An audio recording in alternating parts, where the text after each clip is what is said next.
ঈদ মুবারক, ঈদ মুবারক, ঈদ মুবারক। আমার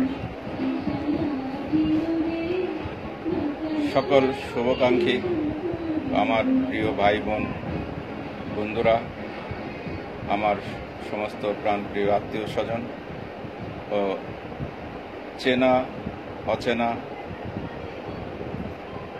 সবাই এবং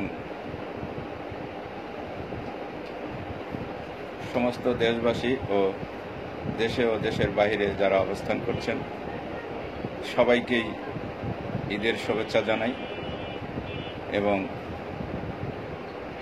সবার শুভকামনা করতেছি। আল্লাহ যেন সবাইকেই ঈদের আনন্দকে অনাবিল আনন্দে বয়ে আনুক দোয়া করি এবং আমার জন্য সবাই দোয়া করবেন। আলহামদুলিল্লাহ।